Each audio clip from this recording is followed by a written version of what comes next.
السلام علیکم جی دا سیټ کې چې تاسو له کوم کاڼی ښکاري دا په مسلمانانو کې خاص کر بیا په پښتنو کې ډېر زیات مشهور دی او دې ته ډېر د عزت په نظر باندې هم کتلی شي. هغه په یوه وجه باندې چې ویلی کېږي داسې د دې کاڼي په باره کې چې رسول الله صلی الله علیه وسلم خاتم النبین چې کله معراج ته تلو او براق ته خته جي نو په دې کاڼي باندې خپه کېښودله او هغه براق ته وخته چې کله بر روان شو جي معراج طرف ته ته نو دا کاڼی ورپسې هم روان شو، خو کاڼي ته اجازت ورنکړه. کاڼي ته وویل چې ودرېږه.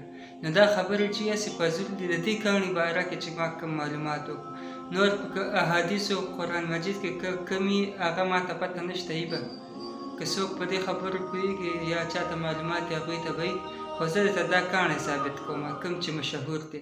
نو دا بالکل نه دی. او راځئ ثبوت لپاره تاسو ته زه د سیټ کې ویډیو چلوم، ویډیو وګورئ. ये फाइबर के बने हुए हैं और ये अस्सलाम वालेकुम वरहमतुल्लाहि वबरकात। ये राज अल्लाह ताला ने आज खोल दिया है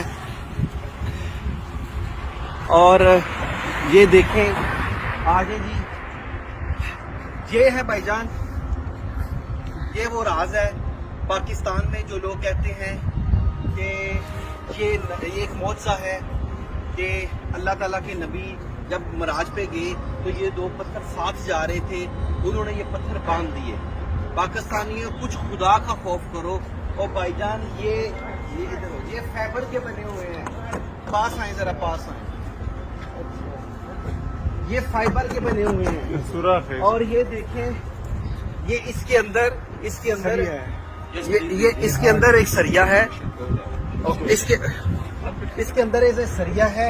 नीचे से ये ऐसे सरिया ऊपर गया है तो ये पत्थर बने हुए हैं। अच्छा ये देखें इधर आजी भाईजान, ये देखें, ये मैं बता दूं ये कोई मौजज़ा नहीं है भाईजान, ये एक मॉडल है।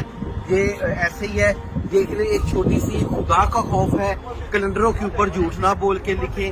अल्लाह ताला ने ये मुझे तौफीक दी कि आपने देख लिया, ऐसा कुछ भी नहीं है, कोई मौजज़ा नहीं है। अल्लाह हाफिज़। په پاکستان کې چې کوم کاڼی مشهور دی په مسلمانانو کې ډېر د عزت په نظر ورته ګوري. مفهوم یې درته وایم چې تاسو پرې پوه شئ. نو دا هغه کاڼی وایي ده کې هېڅ حقیقت نشته. دا کاڼی نه دی، دا فایبر دی. فایبر دا یو بېکاره قسم پلاستیک دی. کوم ځای کې چې کارپوریټ که موټر لاندې ودرېږي سوری پکې، کوم ځای کې کولر لګېدلی سوری پکې، تاسو ته پته ده. نو زه وایم زما په خیال د دې دواړو کاڼو دړی وزن نشته دی، ځکه چې وایي فایبر دی. که نه د طب وینا مطابق هغه ډکولی دی، د هغه اواز نه هم پته لګي چې دا کاڼی ये फाइबर के बने हुए हैं। دا په پیل اصل ماته هم دا معلومات شو، ماته پته نه وه. شاید تاسو کې به ډېرو خلکو ته پته وه، چاته به پته هم نه وي.